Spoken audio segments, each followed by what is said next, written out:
All right, let's talk feminine faith. What do I mean when I say feminine faith? I speak a lot about returning to feminine faith, about a resurgence of feminine faith, an awakening, a remembering of feminine faith. And I want to take just a few minutes to articulate what I mean when I say these words. I don't mean just specifically women. So first, let's back up. Let's back up and just talk about masculine and feminine energies, right? So both male and female bodies have masculine and feminine energies. We may be more dominant in one or another, but they're both really needed. And I use the terms masculine and feminine. Some may use yin and yang, solar and lunar, like these opposites that create union and harmony, right? So masculine, you may think of, and you can even hear my voice when I do it a little bit, of like a masculine quality that has structure and organization, like action and logic, a little more mental, like leadership, authority. Like in my mind, it's a little harder, and I don't mean that in a good or bad way, but more structured, right? A little more like a tree, like a little more structured. Whereas a feminine has a little more flow. I see this more as like the branches of the tree, the leaves, right? A little more like there's intuition, maybe a little more heart and leading with the gut versus the mind. There's creativity, there's expression, there's movement of ideas, of body. And again, both male and female bodies have this. And something that's happening on our planet right now, actually, is that for so long, men have been taught to be masculine. They are uber masculine. And they're now just kind of getting in touch with like, it's okay to have more of this femininity, more fluidity, to go with their gut and intuition and maybe not have to over mentalize or over logic, right?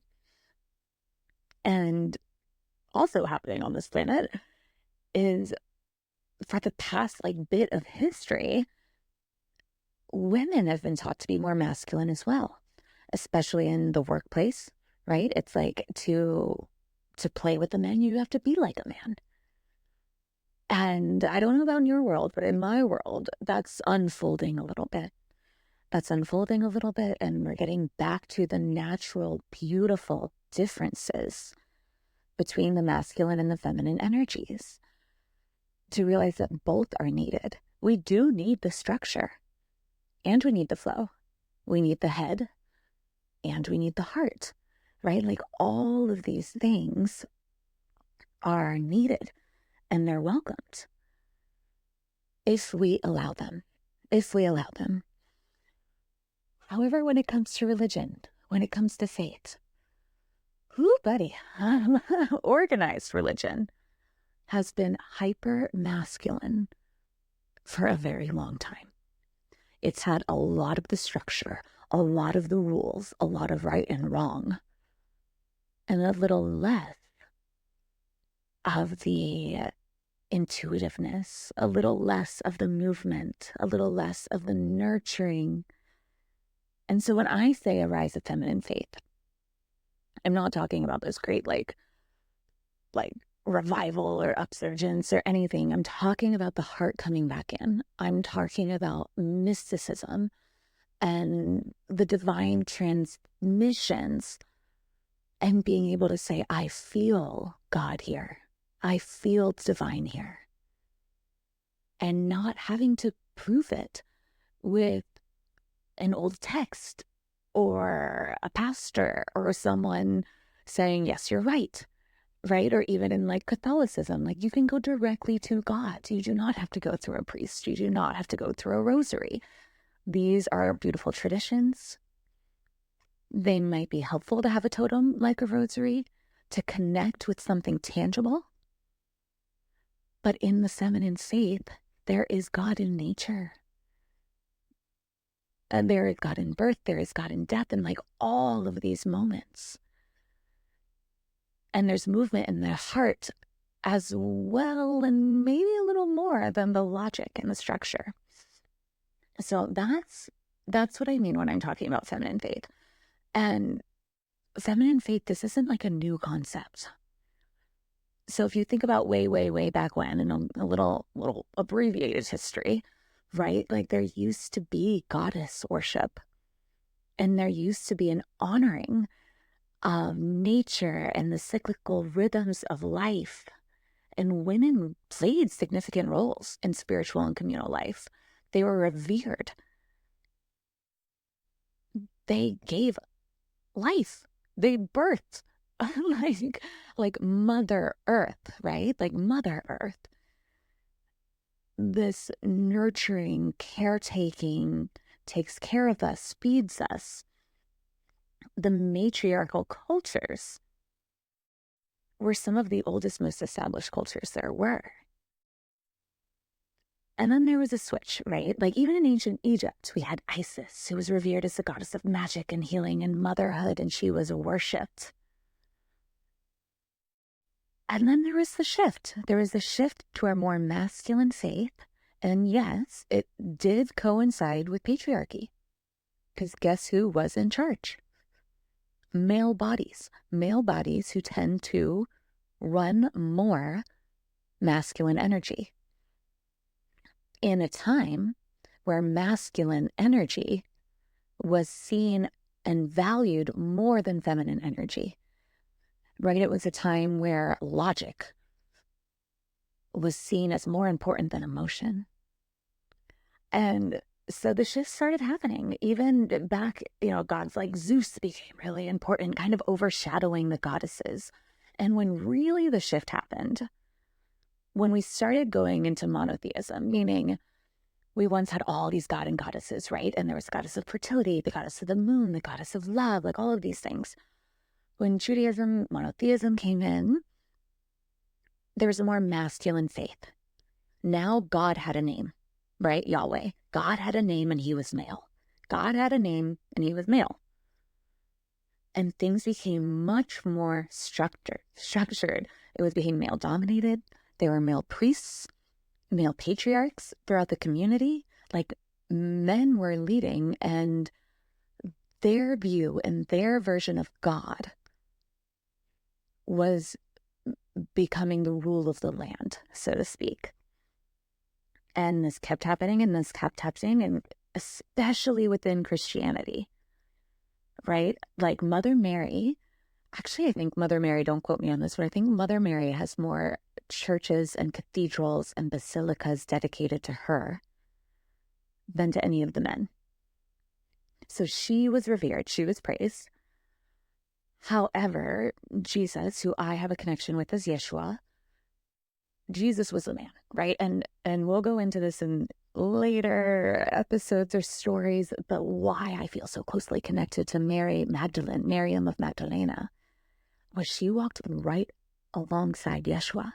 Her teachings that have been lost and refound and that are so important and so potent were pushed down because we were in a time of patriarchy. So this wasn't to say that her work wasn't as powerful, wasn't as magical, but it wasn't as revered because we were in a time where men and masculine energy were in power. And this isn't to make it right or wrong. This is just like historically what was happening, right? So around the same time of Jesus, of Yeshua, we've got Christianity, we've got Islam, and these are all male-dominated religions. And during this time, a lot of the feminine aspects of these earlier spiritual traditions were suppressed, or they were reinterpreted with a patriarchal framework. Why? Because men were the ones in these rooms creating these texts. And again, not to make it right or wrong, this is just what was happening. Even Mary, right? Mother Mary was confined to ideals of purity and motherhood versus the broader divine feminine and the full spectrum and range of her power. And we'll go into the Marys deeply because, so much power. if there's any women listening, and this is mainly for the women because this is my view and my lens, like, what depth and range womanhood is. So even the fact that Mother Mary was, like kind of put in this box of like, oh, the pure mother. Oh, she had range.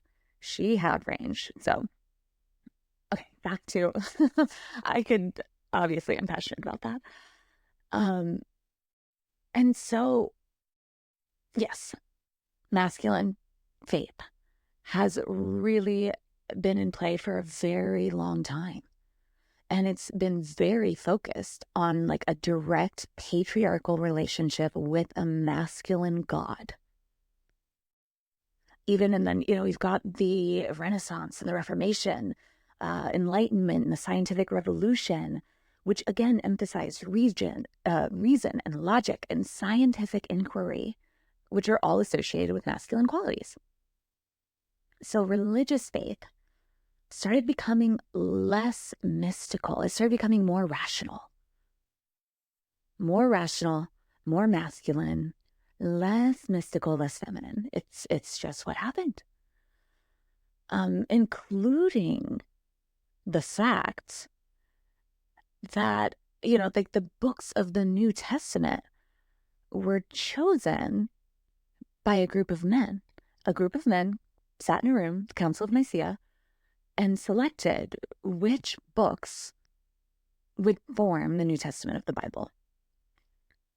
The others were ordered to be destroyed, right? And often these ones that have been destroyed are now been refound because, thank goodness, the ones writing these texts at the time were often the monks. The monks were often the scribes, and they saw value in a lot of these texts that were ordered to be destroyed, including the Gospel of Thomas, the Gospel of Mary, a lot of what we now consider the Gnostic Gospels. And the Gnostic Gospels refer more to a direct relationship with the divine.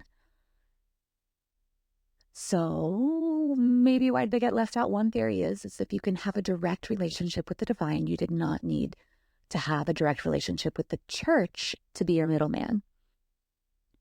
And why would this group of men choose that? Because if you did not need to have a direct relationship with the church, then the church would not receive your tithes and your money and your devotion. The church is and was a business. So we'll get into this more when we talk about Gnostic Gospels. But this is really to talk about the masculine and the feminine faith, right? And some of the feminist theology, and even this council decided that it was going to be God the Father, God the Son, and God the Holy Spirit. They were reinforcing a male-dominated theology. And again, not to make this right or wrong, but it's during a time of patriarchy and through the lens of male bodies and through the lens of masculinity. So when I talk about a feminine faith, when I talk about an awakening of a feminine faith, yes, I'm talking about more so perhaps in women, but it's not just about female bodies. It's about the mysticism. It's about spirituality.